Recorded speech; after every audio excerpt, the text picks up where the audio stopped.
सार मीठे बच्चे, तुम इस समय बाप के साथ सेवा में मददगार बने हो, इसलिए तुम्हारा सिमरन होता है, पूजन नहीं, क्योंकि शरीर अपवित्र है।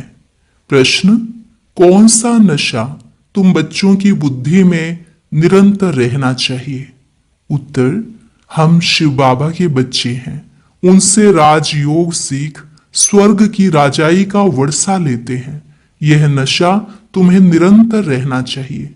विश्व का मालिक बनना है तो बहुत खबरदारी से पढ़ना और पढ़ाना है। कभी भी बाप की निंदा नहीं करानी है, किसी से भी लड़ना झगड़ना नहीं है। तुम कौड़ी से हीरे जैसा बनते हो तो अच्छी रीति धारणा करनी है। गीत जो पिया के साथ है। ओम शांति। बच्चों ने समझा जो बाप के साथ हैं वो बाप दादा के साथ हैं। अभी तो डबल है ना।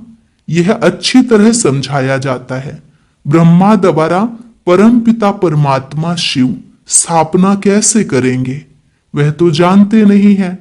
तुम बच्चे ही जानते हो, उनको अपना शरीर है नहीं। श्री कृष्ण को तो अपना शरीर है। ऐसे तो कहा नहीं जा सकता कि परमात्मा श्री कृष्ण के शरीर द्वारा नहीं। कृष्ण तो है सतयुग का प्रिंस। परम पिता परमात्मा ब्रह्मा द्वारा स्थापना कराते हैं तो जरूर ब्रह्मा में प्रवेश करना पड़े, और कोई उपाय है नहीं। प्रेरणा आदि की बात नहीं, बाप ब्रह्मा द्वारा सब समझा देते हैं। विजय माला, जिसको रुंड माला कहा जाता है, जो मनुष्य पूजते हैं सिमरते हैं। तुम बच्चे समझते हो कि रुद्र माला तो सिर्फ सिमरी जाती है। मेरू कहा जाता है ब्रह्मा सरस्वती को, बाकी माला हुई बच्चों की। विष्णु की माला तो एक है, पूजी जा सकती है। इस समय तुम पुरुषार्थी हो, तुम्हारा सिमरन होता है अंत में। आत्माओं की माला है या जीव आत्माओं की? प्रश्न उठेगा ना। विष्णु की माला तो कहेंगे चैतन्य जीव आत्माओं की माला। लक्ष्मी नारायण पूजे जाते हैं ना, क्योंकि उन्हों की आत्मा और शरीर दोनों पवित्र हैं। रुद्र माला वह तो सिर्फ आत्माओं की है, क्योंकि शरीर तो अपवित्र है, वह तो पूजे नहीं जा सकते। आत्मा कैसे पूजी जाती है? तुम कहते हो रुद्र माला पूजी जाती है, परंतु नहीं, पूजी नहीं जाती। जब नाम ही है सिमरनी, जो भी दाने हैं वह तुम बच्चों के सिमरन होते हैं जब शरीर में है।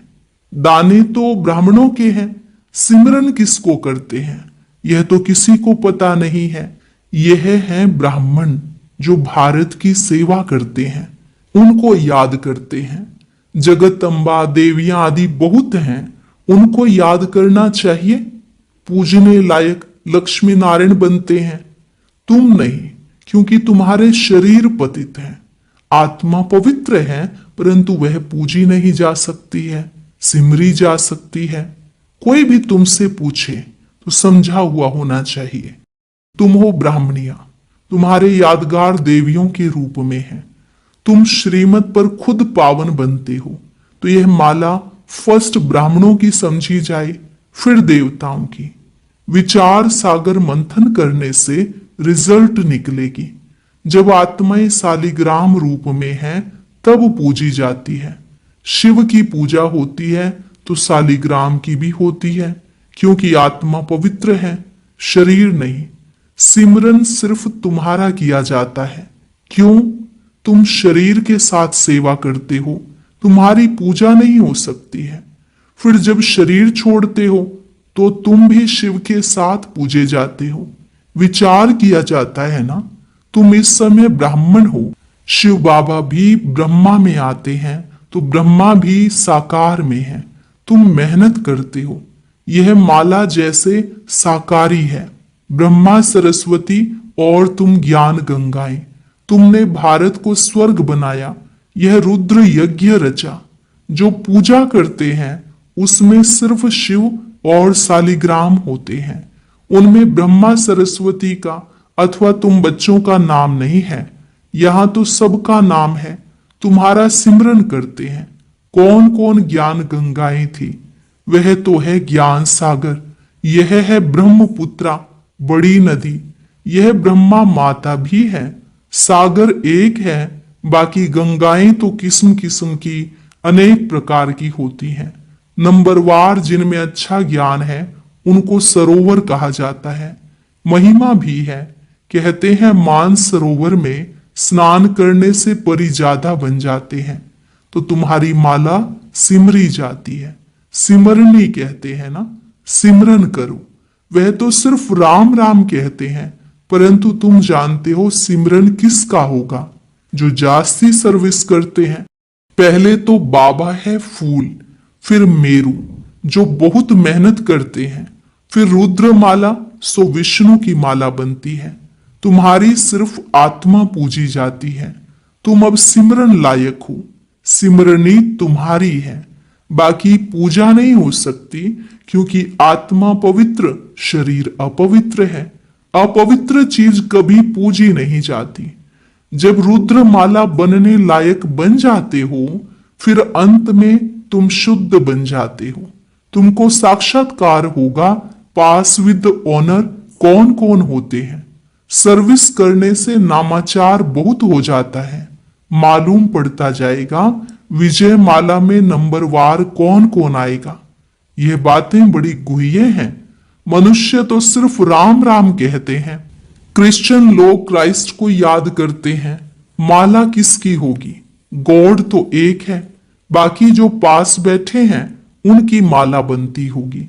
इस माला को तुम अभी सिर्फ समझ सकते हो। अपने आदि सनातन देवी देवता धर्म वाले ही नहीं समझ सकते, तो और कैसे समझेंगे? सबको पतित से पावन बनाने वाला तो एक ही बाप है। क्राइस्ट के लिए ऐसे नहीं कहेंगे कि वह पतित को पावन बनाने वाला है। उनको जन्म मरण में आकर नीचे उतरना ही है। वास्तव में उनको गुरु भी नहीं कहेंगे, क्योंकि सर्व का सदगति दाता एक ही बाप है। सो तो जब अंत हो, झाड़ जर्जरी भूत हो, तब बाप आकर सबको सदगति देते हैं। आत्मा ऊपर से आती है धर्म की स्थापना करने। उनको तो जन्म मरण में आना है। सतगुरु एक ही है, वह सर्व के सदगति दाता है। सच्चा सतगुरु मनुष्य कोई हो न सके। वह तो सिर्फ आते ही हैं धर्म स्थापन करने। उनके पिछाड़ी सब आने लगते हैं पार्ट बजाने।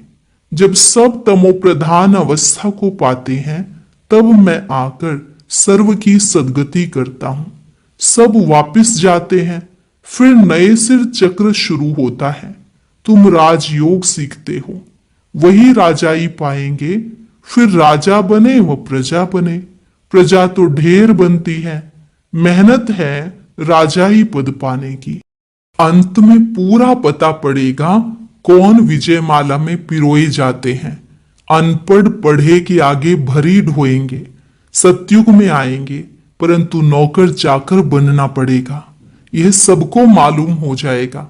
जैसे इम्तिहान के दिनों में सबको मालूम पड़ जाता है कौन कौन पास होंगे। पढ़ाई पर अटेंशन नहीं होता है तो फेल हो जाते हैं। तुम्हारी ये है बेहद की पढ़ाई। ईश्वरीय विश्वविद्यालय तो एक है, जहां मनुष्य से देवता बनना है। उसमें नंबरवार पास होते हैं। पढ़ाई एक ही राजयोग की है। राजाई पद पाने में मेहनत है और सर्विस भी करनी है। राजा जो बनेंगे उनको फिर अपनी प्रजा भी बनानी पड़े। अच्छी अच्छी बच्चियां बड़े बड़े सेंटर संभालती हैं, बड़ी प्रजा बनाती हैं। बाबा भी कहते हैं बड़ा बगीचा बनाओ, तो बाबा भी आकर देखे। अभी तो बहुत छोटा है। बॉम्बे में तो लाखों हो जाएंगे। सूर्यवंशी तो सारी डायनेस्टी होती है, तो ढेर हो जाएंगे। जो मेहनत करते हैं वे राजा बनते हैं, बाकी तो प्रजा बनती जाएगी। गाया भी हुआ है, हे प्रभु तेरी सदगति की लीला। तुम कहते हो वाह बाबा वाह, आपकी गत मत, सर्व के सदगति करने की मत, यह सबसे न्यारी है। बाप साथ मिले जाते हैं, छोड़ नहीं जाते हैं। निराकारी आकारी साकारी लोग को भी नहीं जानते हैं। सिर्फ सृष्टि के आदि मध्य अंत को जानना है, वह भी कंप्लीट नॉलेज नहीं। पहले तो मूल वतन को जानना पड़े, जहां हम आत्माएं रहती हैं। इस सारे सृष्टि चक्र को जानने से तुम चक्रवर्ती राजा बनते हो। यह सब कितनी समझने की बातें हैं। वह तो कह देते शिव नाम रूप से न्यारा है, चित्र भी है, फिर भी कहते नाम रूप से न्यारा, फिर कह देते सर्वव्यापी है। एक एमपी ने कहा था कि यह मैं नहीं मानता कि ईश्वर सर्वव्यापी है। मनुष्य एक दो को मारते हैं, क्या यह ईश्वर का काम है? आगे चलकर इन बातों को समझेंगे जब तुम्हारी भी वृद्धि होगी। बाबा ने रात को भी समझाया, जो अपने को होशियार समझते हैं वह ऐसे ऐसे पत्र लिखें। यह पूरी नॉलेज क्या है उनको समझाना चाहिए। लिख सकते हो, हम पूरी नॉलेज दे सकते हैं, मूल वतन की नॉलेज दे सकते हैं, निराकार बाप का भी परिचय दे सकते हैं। फिर प्रजापिता ब्रह्मा और उनके ब्राह्मण धर्म के बारे में भी समझा सकते हैं।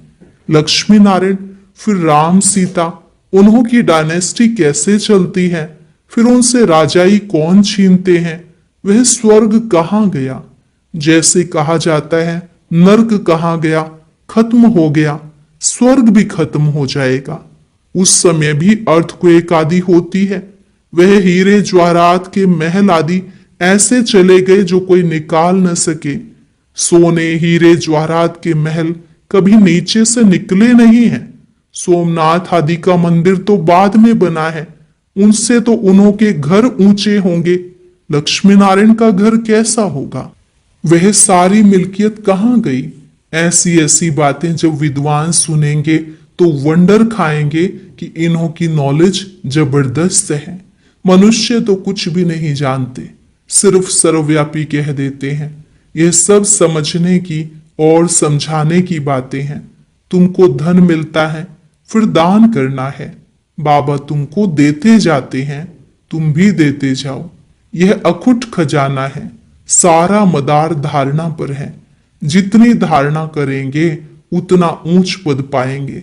ख्याल करो, कहाँ कौड़ी कहाँ हीरा। हीरे का मूल्य सबसे जास्ती, कौड़ी का मूल्य सबसे कम। अभी तुम कौड़ी से हीरा बनते हो। यह बातें कभी किसके स्वप्न में भी ना आए। सिर्फ समझेंगे बरोबर लक्ष्मी नारायण का राज्य था जो होकर गए हैं। बाकी यह राज्य कब किसने दिया यह कुछ नहीं जानते। राजाई किसने दी यहां तो कुछ भी नहीं है। राजयोग से स्वर्ग की राजाई मिलती है, यह वंडर है ना। अच्छी तरह बच्चों की बुद्धि में नशा रहना चाहिए, परंतु माया फिर वह स्थायी नशा रहने नहीं देती है। हम शिव बाबा के बच्चे हैं। यह नॉलेज पढ़कर हम विश्व के मालिक बनेंगे। यह कभी किसकी बुद्धि में आता होगा क्या? तो बाप समझाते हैं बच्चों को कितनी मेहनत करनी चाहिए। गुरु के निंदक ठोर ना पाए, ये यहाँ की बात है। उनकी तो एम ऑब्जेक्ट ही नहीं है, तुम्हारी तो एम ऑब्जेक्ट है। बाप, टीचर, गुरु तीनों ही हैं। तुम जानते हो इस पढ़ाई से हम विश्व के मालिक बनते हैं। कितनी खबरदारी से पढ़ना और पढ़ाना चाहिए। ऐसी कोई बात ना हो जो निंदा करा दो। ना किसी से लड़ना झगड़ना है, सबसे मीठा बोलना है, बाप का परिचय देना है। बाबा कहते हैं दे दान तो छूटे ग्रहण। नंबर 1 दान है देह अभिमान। इस समय तो तुम आत्म अभिमानी हो और परमात्म अभिमानी बनते हो। यह अमूल्य जीवन है। बाप कहते हैं कल्प कल्प हम तुमको ऐसे पढ़ाने आते हैं, फिर तुम भूल जाते हो।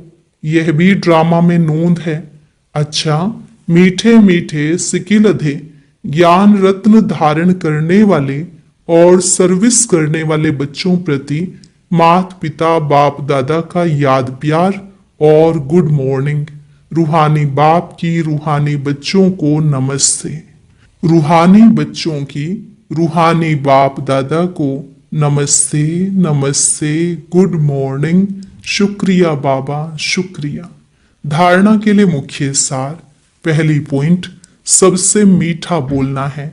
ऐसी कोई बात नहीं करनी है जिससे बाप की निंदा हो। देह अभिमान का दान कर आत्म अभिमानी और परमात्म अभिमानी बनना है। जो ज्ञान धन मिलता है उसका दान करना है। पढ़ाई से राजाई मिलती है, इस नशे में स्थायी रहना है। अटेंशन देकर पढ़ाई पढ़नी है। वरदान, साक्षीपन की सीट द्वारा परेशानी शब्द को समाप्त करने वाले मास्टर त्रिकालदर्शी भव। साक्षीपन की सीट द्वारा परेशानी शब्द को समाप्त करने वाले मास्टर त्रिकालदर्शी भव। इस ड्रामा में जो कुछ भी होता है उसमें कल्याण भरा हुआ है। क्यों क्या का क्वेश्चन समझदार के अंदर उठ नहीं सकता। नुकसान में भी कल्याण समाया हुआ है। बाप का साथ और हाथ है तो अकल्याण हो नहीं सकता। ऐसे शान की सीट पर रहो तो कभी परेशान नहीं हो सकते।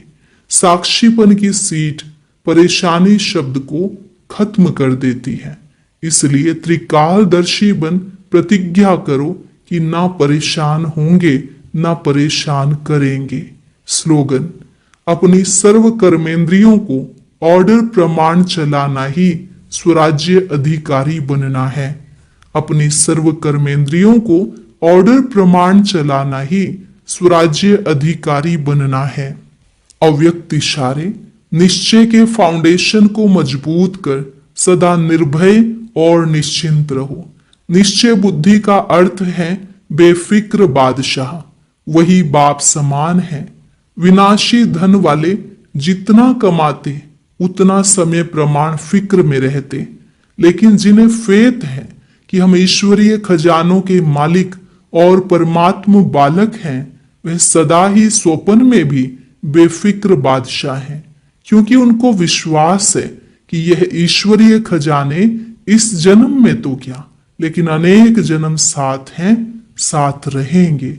इसलिए वह निश्चय बुद्धि निश्चिंत रहते हैं।